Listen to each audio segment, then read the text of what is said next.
Atenção, hein? Número de nova pesquisa divulgada nesta manhã. Jair Bolsonaro oscilando 2 pontos para cima, dentro da margem de erro. E Lula se mantém estável em mais uma pesquisa BTG-FSB, divulgada agora há pouco. No primeiro turno, o petista aparece com 45% das intenções de voto, contra 36% do presidente que concorre à reeleição pelo PL. Na semana passada, Lula tinha os mesmos 45%, Bolsonaro 34%. Margem de erro é de 2 pontos percentuais para mais ou para menos.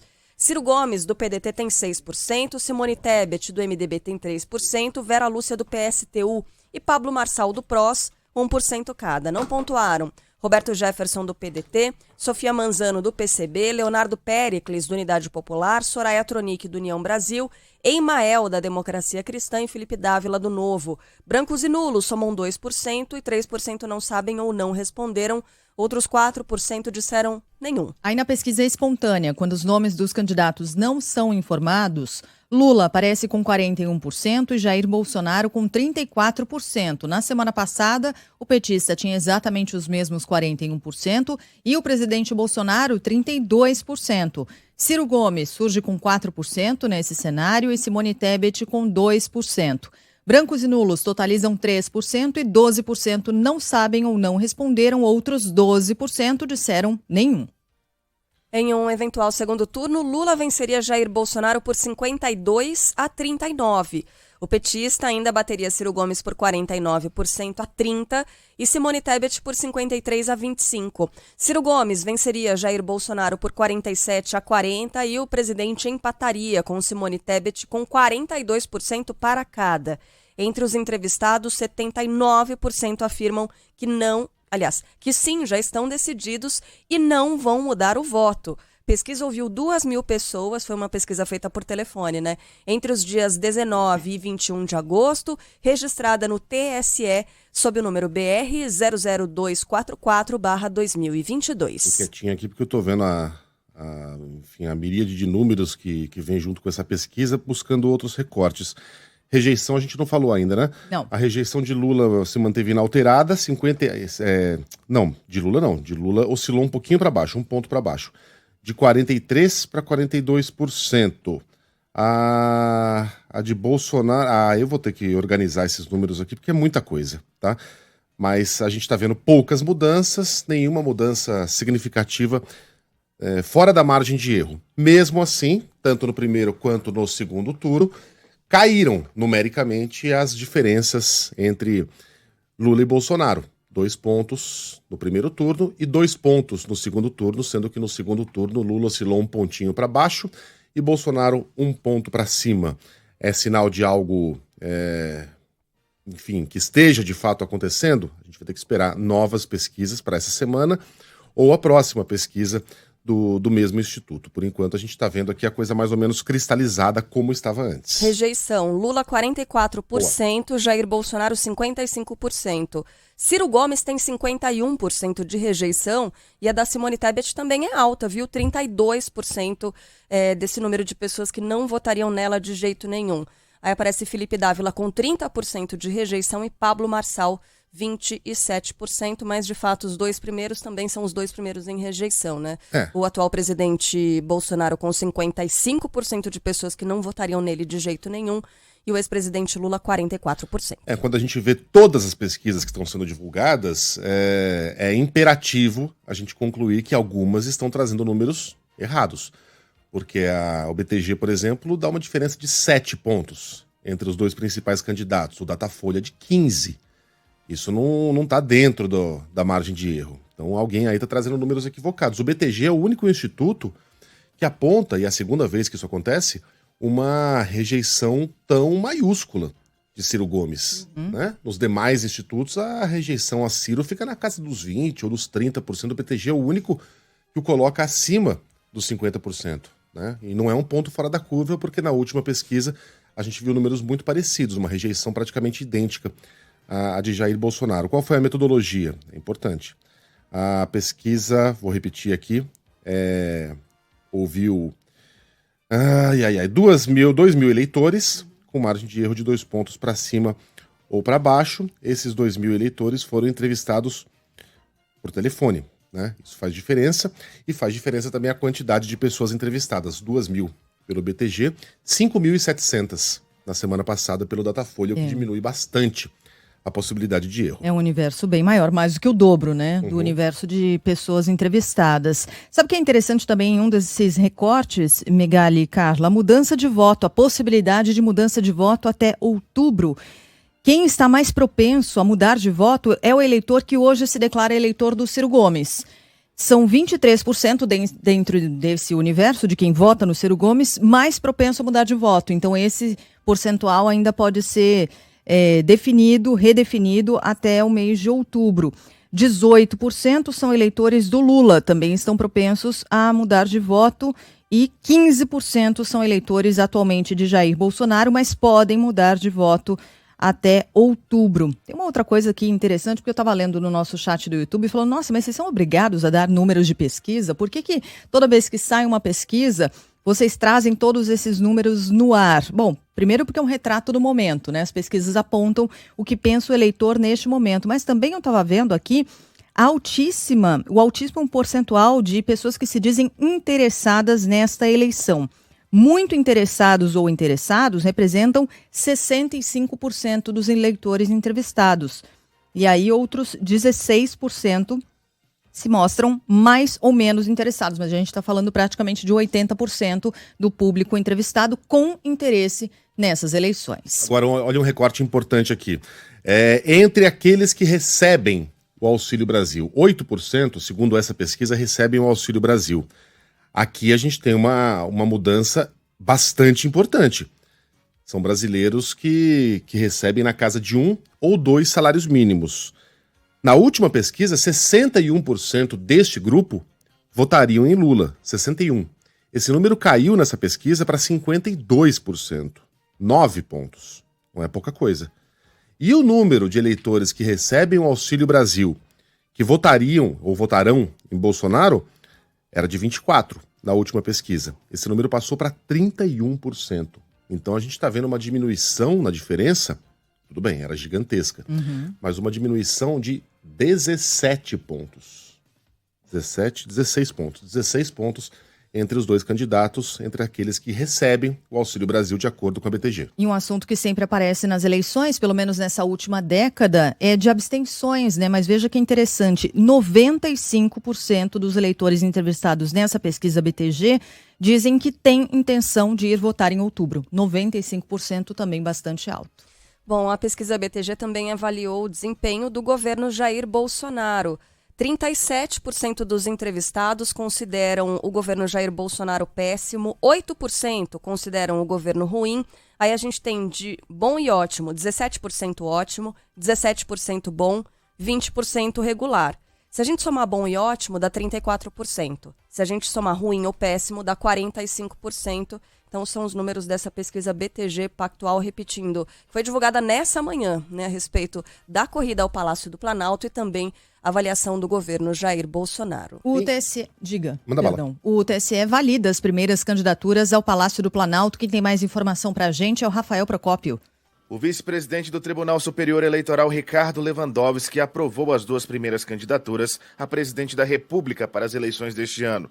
No total, foram 12 chapas inscritas no TSE até o dia 15 de agosto, data limite para o registro de candidaturas. Nesse momento, o tribunal analisa se todos os processos feitos durante esse período são suficientes para validar os nomes na disputa. Os primeiros nomes aprovados são o de Sofia Manzano, do PCB, e Vera Lúcia, do PSTU. Os nomes de Antônio Alves e Raquel Tremembé, os respectivos candidatos a vice, também foram validados. Ainda estão sendo julgadas as candidaturas de Ciro Gomes, José Maria Emael, Felipe Dávila, Jair Bolsonaro, Léo Péricles, Lula, Pablo Marçal, Roberto Jefferson, Simone Tebet e Soraya Tronic. Alexandre de Moraes dá 7 dias para que Jair Bolsonaro se manifeste sobre o pedido do PDT para barrar a candidatura do atual presidente, Thalita Almeida. O presidente Jair Bolsonaro tem um prazo de 7 dias para se manifestar sobre uma solicitação que pede a inelegibilidade dele como candidato à reeleição de 2022. A decisão foi do presidente do Tribunal Superior Eleitoral, ministro Alexandre de Moraes. A ação foi movida por um cidadão comum no dia 11 de agosto. Depois, o Partido Democrático Trabalhista, do candidato à presidência Ciro Gomes, também apresentou um novo pedido. A sigla cita a reunião do presidente com embaixadores no Palácio da Alvorada em julho, quando ele levantou dúvidas sobre a lisura do processo eleitoral. O PDT também alegou que o presidente cometeu abuso de poder por se utilizar dos meios de comunicações oficiais para divulgar o evento. A sigla pede ainda a retirada de vídeos da reunião em perfis no Facebook e no Instagram. O conteúdo não está mais disponível no YouTube por decisão da própria plataforma. No fim de semana, os candidatos à presidência participaram de eventos de campanha e fizeram gravações para a propaganda eleitoral no rádio e na TV, que começa na sexta-feira, só para lembrar, né? Entre 7 e 7h25 da manhã, propaganda eleitoral no rádio e na TV, mas a gente vai continuar fazendo esse jornal aqui para a internet, youtube.com/Rádio Band News FM. Nosso perfil tá por lá e a gente vai continuar apresentando o jornal. A mesma coisa no Band Play, é o aplicativo que reúne as rádios aqui do Grupo Bandeirantes. Aliás, todos os veículos do Grupo Bandeirantes. Aí você vai escolher a Rádio Band News FM, escolhe a praça que você quiser, São Paulo, Salvador, sei lá qual é. E aí você vai continuar acompanhando a nossa programação. A gente vai continuar falando deles enquanto eles falam deles mesmos. Não é? Às vezes falam da gente também. Às vezes eles falam da gente. Mas nunca é bonito. Mas eu gosto de ouvir no rádio. Não tem problema. Você vai lá no YouTube ou no Band Play, dá o play, e aí você liga o seu celular com USB no seu rádio e pronto. Aí é só escolher mídia e clicar ali, conexão via USB ou conexão via Bluetooth, se o fio não estiver presente. Pronto. Você ouve no rádio como sempre, deixa o celular descansando ali no banco do passageiro e boas. Estamos esperando você. É isso aí. Bom, ontem o presidente da República, Jair Bolsonaro, passou o domingo no Palácio da Alvorada, se preparando para uma sabatina marcada para hoje à noite. E mais cedo foi até uma missa acompanhado da primeira-dama Michele. O foco da campanha do candidato do PL é conquistar votos no Sudeste. No sábado, no Rio de Janeiro, ele mudou o tom ao declarar que vai respeitar o resultado das urnas. A gente está nessa empreitada buscando a reeleição. Se esse for o teu entendimento, caso contrário, a gente respeita, mas a nossa democracia, a nossa liberdade, acima de tudo. Ótimo, ótimo. Pela primeira vez, o presidente diz algo tão óbvio que nem deveria ser necessário dizer, que vai aceitar o resultado das urnas sem nenhuma condicional, né? Sem a condicional marota do se as eleições forem limpas, sem explicar direito o que é uma eleição não limpa, né? É importante, as palavras fazem sentido, elas nos dão margem para que o candidato eventualmente possa ser cobrado depois, que esse discurso seja mantido nos 41 dias que ainda temos até a votação em primeiro turno. Lula também concentra a atenção na região sudeste, onde o partido tenta pela primeira vez chegar ao governo de São Paulo. Candidato do PT, que está consolidado no Nordeste, precisa ampliar vantagens em Minas Gerais e também no Rio de Janeiro. Nas redes sociais, Lula destacou parte do discurso feito no sábado, quando convocou a militância a ir às urnas e a combater notícias falsas. Queria pedir para vocês ficar esperto no zap de vocês. Não deixar passar nenhuma mentira e também não passar mentira para frente. Não aceitar nenhuma provocação. Ontem, Ciro Gomes, do PDT, fez campanha em Fortaleza e destacou que a educação é e será sempre prioridade no governo dele. Simone Tebet, do MDB, passou o fim de semana em São Paulo, onde se encontrou com integrantes do movimento do Sem Teto. Prometeu construir 1 milhão de casas para famílias vulneráveis. Bom, e falta pouco, né, para o primeiro debate entre os candidatos ao Palácio do Planalto. Está marcado para o próximo domingo, dia 28, às 9 horas da noite. Todo mundo aqui trabalhando no domingo, vai ser legal. Domingo agora já, né? Domingo agora, já. Vai ser muito legal. O encontro vai ser realizado por uma rede de emissoras, né, o pool de emissoras, que é Grupo Bandeirantes, TV Cultura, Portal UOL, Jornal Folha de São Paulo, além do Google. Estão confirmados, hein? Jair Bolsonaro, do PL, Lula, do PT, Ciro Gomes, do PDT, Simone Tebet, do MDB, Luiz Felipe Dávila, do Novo, Soraya Tronic, do União Brasil. Um dos mediadores desse debate, o âncora do Jornal da Band e também do Band News no meio do dia, o Eduardo Aineg, avalia que o encontro pode definir os rumos das campanhas. Veja, o debate é como a Copa do Mundo, né? Todos os times entram iguais, tem 11 jogadores em campo, um deles pode pegar com a mão, os outros não podem, usam camisa, chuteira, meião e tal, todo mundo é igual. Agora, claro que o peso das camisas é diferente. Você tem o Lula, você tem o Bolsonaro, que partem de um patamar muito alto e inédito. Sobra pouco para os outros por enquanto. Por quê? Porque os outros não têm espaço? Não, não é isso. Não é que os outros não têm espaço. É que a sociedade brasileira, o eleitor, olha o cardápio e quer aquele camarada. No Grupo Bandeirantes, o encontro vai contar com a força e a credibilidade da TV aberta, da Rádio Band News FM, Rádio Bandeirantes e do Band News TV, além, claro, das mídias digitais. Então anote aí, vai ser no próximo domingo, às 9 horas da noite. Às 9 começa o debate em si. Mas antes a gente vai estar por aqui, né, Sheila? Toda a equipe reunida, a Megali vai estar aqui, a Sheila também. Eu vou estar ali vou estar lá na sala do... Eita, vai ser legal, hein? A sala vai estar cheia, viu? A sala digital, a sala montada pelo pessoal do Google e YouTube, vai estar bem cheia. E vai ser bem legal poder acompanhar. Então, ao longo de todo o domingo, muita informação para você ligado na Band News FM sobre os preparativos dos candidatos, das campanhas, chegada de todos os convidados também presentes aqui ao Grupo Bandeirantes. E, claro, a partir das 7 horas da noite, aí a gente fica em definitivo movimentando nossa reportagem. É o Rivotril no debate, então das 7 às 9, aí às 9 para valer começa o encontro entre os candidatos. Boa.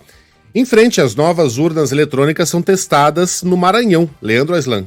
A segurança das urnas eletrônicas foi mais uma vez testada em uma simulação das eleições realizada neste domingo em Bela Vista, no Maranhão, que fica a pouco mais de 200 quilômetros da capital São Luís. Cerca de 10 mil eleitores estavam aptos e 700 compareceram a uma zona eleitoral para testar as novas urnas com candidatos fictícios. Elas trazem melhorias na questão da acessibilidade, segurança, transparência e agilidade. A medida ocorre em meio a manifestações em várias esferas sobre a confiabilidade das urnas. Em um seminário realizado em São Paulo, o ministro do Supremo Tribunal Federal, Dias Toffoli, afirmou que questionar a segurança das urnas é prejudicial ao processo eleitoral. Se nós ficarmos nesse impasse da urna, nós vamos ficar alimentando ódios desnecessários, absolutamente desnecessários.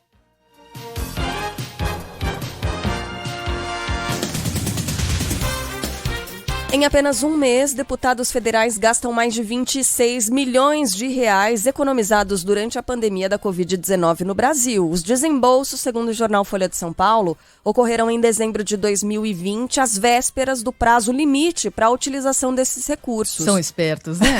Quase nada. Inacreditável, né? Não dá para acreditar. Eles são capazes. O valor representa 95% a mais do que a média verificada nos 11 meses anteriores, de pouco mais de 13 milhões de reais, de acordo com dados da Transparência da Câmara. Mais da metade do dinheiro foi usada na despesa para divulgação da atividade parlamentar e também contratação de consultorias e pesquisas. Para nada. Vamos gastar tudo porque é dinheiro que é nosso, que a gente tem direito. Pode, né? A lei deixa, né? Então vamos usar. Lembra que um dos pontos positivos, um dos pouquíssimos pontos positivos que a gente encontrava durante a fase mais aguda da pandemia era esse? Olha, o Congresso está trabalhando remotamente, está funcionando e a gente está economizando dinheiro da gasolina, a gente está economizando dinheiro da estrutura da Câmara dos Deputados, do Senado Federal, o cafezinho não está sendo feito, as luzes não estão sendo acesas, pelo menos o Brasil está economizando. Nada! E nada! Você acha que esses caras deixariam isso acontecer? Foram lá e gastaram tudo. Gastaram às pressas, até para que a gente não pudesse nem abrir um debate sobre a real necessidade desses gastos. São espertos, na pior acepção da palavra, malandros. Fora o que devem ter embolsado, né? No meio dessa festa, na forma de nota falsa, de envio de correspondência para divulgação do trabalho parlamentar, em nota falsa de gasolina. Que vergonha, esses caras não cansam de nos humilhar, né? Nos tratar como verdadeiros idiotas. Bom, vamos falar sobre o bicentenário da independência, porque o coração de Dom Pedro I, o coração mesmo, tá? Físico. Chega hoje ao Brasil e será recebido com honras de chefe de Estado. O órgão ficará exposto no Itamaraty como parte das comemorações do bicentenário da independência. Conta pra gente, Natália Pazzi, bom dia. Oi, Megali, Sheila, Carla, bom dia para vocês, uma ótima semana para quem nos acompanha. Exatamente, o coração de Dom Pedro I deve chegar hoje aqui em Brasília por volta das 9h30 da manhã e ele vai ficar exposto no Itamaraty em comemoração aos 200 anos da independência do Brasil. O órgão ele está atualmente em Portugal, vai ser transportado aí pela Força Aérea Brasileira e o coração virá na cabine de passageiros de um avião da FAB. Acompanham essa viagem 3 autoridades portuguesas, além de um representante aqui do governo brasileiro. E segundo o Itamaraty, o coração será recebido aqui no Brasil como se fosse aí um chefe de Estado e vai ser tratado como se Dom Pedro I fosse vivo. Amanhã há a previsão de uma cerimônia no Palácio do Planalto com a presença do presidente Jair Bolsonaro. Depois dessa cerimônia, o órgão, então o coração dentro então de um recipiente que está ali conservado no formol, ele ficará exposto dentro de um vidro no Itamaraty com o monitoramento da Polícia Federal. Não foram informados, pelo menos até o momento, os custos dessa operação. No dia da independência do Brasil, em 7 de setembro, está prevista uma solenidade com presidentes de língua portuguesa para visitar o coração e o presidente de Portugal é um dos convidados do governo brasileiro. Já no dia 8 de setembro, o coração retornará a Portugal. Desculpa, mas... todo respeito à história de Dom Pedro, do Brasil. Sim. E do bicentenário, que é uma celebração bacana pra gente. É uma víscera que está dentro de um pote de conserva. Chefes de Estado, primeira classe. A Carla brincava aqui. Você não aceita um cafezinho, Dom Pedro? Dom Pedro, um cafezinho? Frango, você pode ajeitar frango ou peixe? Poltrona na vertical, por favor, Dom Pedro. Dom Pedro, acerta a máscara, por favor. Pera aí um pouquinho. Até porque... A gente tá mostrando nas imagens, desculpa, Megali, as luvinhas que os caras usam para segurar o pote, né? Imagina o sujeito escorrega a mão naquilo, cai. Não, nem pensa num negócio desse. Mas honra de chefe de Estado por uma víscera guardada dentro de uma conserva, de um pote... Até porque Dom Pedro tá aqui. Os restos do Dom Pedro estão aqui, no Parque da Independência, em São Paulo, na cripta imperial. Não é uma coisa, oh meu Deus, Dom Pedro está retornando. Ele já tá aqui faz tempo, desde sempre. Só o coraçãozinho que tava lá em Portugal. Chefes de Estado, sei lá. Me dá uma sensação... Guarda da Independência, enfileirado, prestando as suas honras a um coração em conserva. Eu acho tudo muito bizarro, viu, Sheila? Eu também acho esquisito demais. Muitos ouvintes estão falando exatamente isso, mas outros falando, olha, vocês não têm noção da grandiosidade do fato. Mas o fato em si, o bicentenário em si, é um fato super importante, é bacana, é maior, tudo isso é verdade. Estamos super ansiosos aqui, inclusive pela reabertura do Museu do Ipiranga, que é um símbolo super importante também, vai acontecer no dia 6, é parte dessas celebrações do bicentenário. Agora... o coração no pote, eu tô dispensando. Bom, enfim, em frente... A Natália Pazzi fez uma carinha enquanto vocês estavam falando ali, a opinião já tá expressa, viu, Natália? Natália, não, mas explica pra gente, como é que funciona isso aí? Defende esse coração, vai, Natália. Defenda a sua tese aí. A gente que tá com o coração muito peludo, Natália. Como é que é exatamente o cerimonial de oferecimento de honras de chefe de Estado a um pote? Olha, Megali, já tem alguns dias, algumas semanas que foi montada uma exposição no Palácio do Planalto, justamente relacionada aí ao bicentenário da independência. Inclusive foi toda cercada aquele primeiro andar ali, o térreo do Palácio do Planalto. Inclusive os jornalistas não podem mais transitar livremente como a gente transitava ali, inclusive para fazer entradas ao vivo, para correr atrás de alguma autoridade, para descer para a vice-presidência atrás do vice Hamilton Mourão. Então tá tudo nesse esquema de segurança. E agora, então, tem todo esse outro esquema de segurança para a chegada dessa aeronave da FAB aqui no Brasil, na base aérea por volta das 9h30 da manhã. Tem todo um esquema de segurança. Quem não fez credenciamento não entra, inclusive com a possibilidade de ser barrado pelo GSI, pelo Palácio do Planalto. Depois vai ser transportado aí para o Ministério das Relações Exteriores, o famoso Itamaraty. Tem todo o cuidado, vai ter toda a proteção e a segurança da Polícia Federal, que nessa chegada vai vai estar presente e depois, durante a exposição no Itamaraty, também vai fazer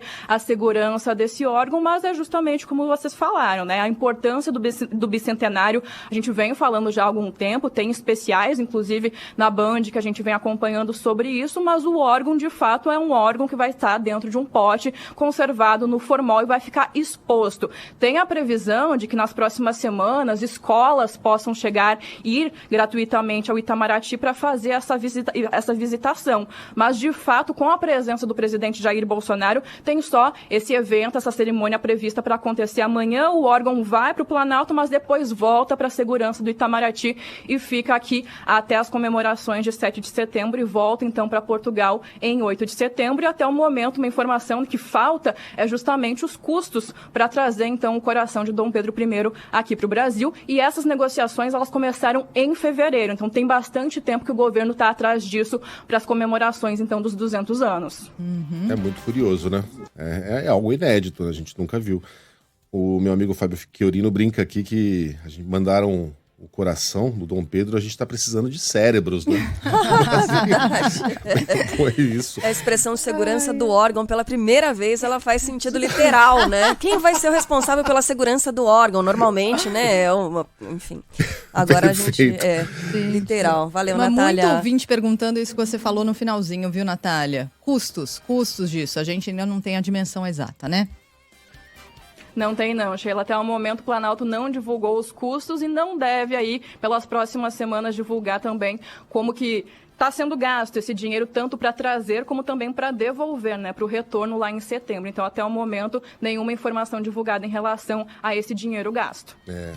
Aí é que nem coração de mãe, né? Sempre cabe mais R$1 nesse tipo de gasto. Aí, obrigado, Natália. Vamos embora, vai. Vamos falar de 5G. Tecnologia 5G começa a funcionar hoje em mais 4 capitais brasileiras. Gabriela Souza. Rio de Janeiro, Florianópolis, Palmas e Vitória estão com o sinal 5G liberado. Já são 12 capitais contando com a nova tecnologia, que já havia chegado para Brasília, São Paulo, Curitiba, João Pessoa, Belo Horizonte, Goiânia, Porto Alegre e Salvador. Classificada como a 5ª geração da internet, a atualização vem com promessa de ser 100 vezes mais veloz que o 4G. A expectativa da Anatel é de que até 27 de novembro todas as capitais do país estejam com o sinal liberado. A implementação nos outros municípios está prevista para acontecer a partir do dia 1º de janeiro. A Rússia investiga a morte da filha de um dos mais influentes pensadores do país, considerado o guru de Vladimir Putin, suspeita de atentado. Fala aí, Arthur Queiroz. O inquérito por homicídio, aberto pelo Comitê de Investigação da Rússia, apura as circunstâncias da morte da filha de Alexander Dugin. No domingo, a jornalista, cientista política e defensora da guerra na Ucrânia, Daria Dugina, de 30 anos de idade, estava em um carro que explodiu em uma estrada de Moscou. A suspeita é que o alvo fosse o pai dela, que no país é um influente pensador ultranacionalista e tido como braço direito do presidente Vladimir Putin. De acordo com agências internacionais, pai e filha decidiram trocar de carro pouco depois de participarem de um festival nos arredores de Moscou. Mulheres de vários países se manifestam nas redes sociais em solidariedade à primeira-ministra da Finlândia, Sanna Marin. O movimento se deu depois de a premier ser criticada por vídeos em que ela aparece dançando bem animada numa festa. A gente está colocando na nossa live essas imagens. A Sanna Marin, inclusive, teve de fazer um teste de drogas, mesmo negando ter qualquer substância ilegal, mesmo tendo negado ter usado qualquer substância ilegal. Nas redes sociais, várias mulheres prestaram solidariedade, usaram a hashtag Solidarity with Sanna e postaram vídeos dançando em festas, além de frases como "Continue dançando, Sanna" e "A dança cura". Sanna Marin é a líder de governo mais jovem do mundo, tem 36 anos de idade. Tava na casa dela, né? Tava com amigos e tal, o contexto é esse, não tem... a questão era que a música também, né? Ela fazia uma alusão à droga, não sei o quê. Mas ela não se negou a apresentar esse teste toxicológico. E muitas mulheres falam justamente em machismo, né? Ah, claro. Porque lembra do Boris Yeltsin dançando, gente? Completamente bêbado, lembra? né? Completamente bêbado. Isso. E aí era engraçado. A Sanna provavelmente tudo bem, né? tomou uns Beer Nights ali também. Tava numa festinha com amigos em casa. Qual é o problema? Tudo bem, é uma cena que a gente não tá acostumado a ver, né? Uma típica festa de jovens num apartamento, fazendo jovenzices em frente à câmera, dançando E postando junto. coisas, postando, é normal, problema hoje nenhum. em dia faz A gente deve ter faz um monte isso. de vídeo desses aí. Com certeza. Não tem problema nenhum. É que ela é uma mulher jovem e ótimo isso. Se comporta como uma mulher jovem de verdade. Uhum. Bobagem. É o Finlândia, né? Nossa Vocês não têm mais problemas, não, pra se preocupar? Não. Realmente não. Tá bom. Vamos lá. Depois de um empate com o Flamengo, o Palmeiras segue na liderança do Campeonato Brasileiro. Bruno Camarão. O Palmeiras segue na liderança do Brasileirão e mantém a distância de 9 pontos para o agora terceiro colocado Flamengo. Os rivais ficaram no empate por 1-1 no Allianz Parque ontem. Entre eles aparece o Fluminense, que no sábado goleou o Curitiba, 5-2. Destaque na 23ª rodada para outras igualdades com 2 gols na partida. Bragantino e Ceará, Atlético Goianiense e Cuiabá e Atlético Paranaense e América Mineiro. O Fortaleza venceu a 4ª seguida, 1-0 para cima do Corinthians. Mesmo resultado do clássico Sansão, deu peixe. Hoje, Avaí e Internacional medem forças na ressacada. E a minha cara quando descobri que o Dorival Júnior escalou o time reserva para poupar os titulares para o jogo de quarta-feira contra o São Paulo no Morumbi. Para que eles cheguem bem inteirinhos, para passarem o carro no tricolor. Eu tava torcendo para que acontecesse o contrário, e para mim fazia mais sentido acontecer o contrário. Escalar os titulares ontem, para pegar o líder do campeonato, para tentar ganhar aquele gás do Campeonato Brasileiro e tentar lidar com o tricolor com os reservas. Mais do que basta. Mas não. O Dorival Júnior, com requintes de crueldade, deixou o time descansar para chegar inteirinho quarta-feira no Morumbi, seja o que Deus quiser. E aí o absurdo, né, do dia, no Allianz Parque, um torcedor do Flamengo foi agredido por palmeirenses ao assistir a partida no setor destinado aos donos da casa. Um vídeo gravado dentro do estádio, que está circulando agora nas redes sociais, mostra os torcedores do Verdão ao redor do cara, rasgando a camisa do flamenguista e dando vários tapas na cabeça dele. Um absurdo, né? Por mais que, obviamente, o cara não devesse estar ali. Aí uma questão de bom senso, nada justifica essa atitude aí dos torcedores do Palmeiras, da organizada, né? Da Mancha Alviverde.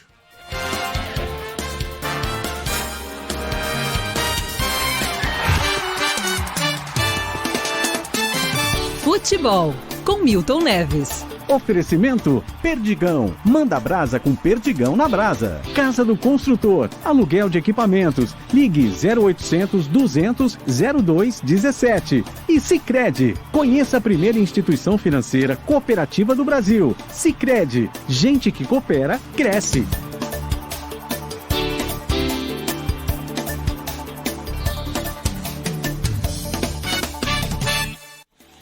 Fala, Milton, bom dia. Como vai? Como é que vai, Megali? O teu São Paulo ontem, quanto é que foi o São Paulo teu ontem na Vila Belmiro contra o meu Santos? Ei, São Paulo, que é pura folha, viu? Pura folha. Expressão nossa lá de sul de Minas, onde o senhor nasceu, né? Mas é isso aí. Um abraço para Sheila Magalhães, que, olha, ela foi em 29 países em 22 dias na Europa. Não é mesmo, Carla Bigato? Maravilhosa Carla Bigato. Obrigada. Vamos ao placar do final de semana? Tivemos um dos resultados mais trágicos da história do Clube Atlético Mineiro. O Galo hoje virou pintinho de galinha. Atlético Mineiro 0, Goiás 1. Terrível o ano do time do glorioso Atlético Mineiro. E o Fluminense, hein? Que, na minha opinião, esse negócio de ficar falando aí do Palmeiras e do Flamengo só, mas o Fluminense é o time, é o cara. Fluminense 5, Coritiba 2. Fluminense está em grande campanha. E estão dizendo já que o Fernando Diniz é muito melhor do que o Abel Ferreira e do que o Dorival Silvestre Júnior. Essa é a opinião da Sheila Magalhães também. E o Juventude, hein? Em casa, empatou com o Botafogo 2-2. O Botafogo com SAF e tudo não decola. Palmeiras e Flamengo 1-1 ontem. O Palmeiras, que estava perdendo 1-0 para o Flamengo, time misto, acabou empatando. Resultado horroroso. E o Atlético Paranaense em casa contra o América Mineiro, só 1-1. O Furacão está perdendo o vento, né? O Atlético Goianiense em casa empatou com o Cuiabá por 1-1, né? E o Atlético Goianiense perdeu o fôlego também. E tivemos o Fortaleza, entendeu? Ganhando do Corinthians por 1-0. São jogos que aconteceram no final de semana. Bragantino 1, Ceará 1.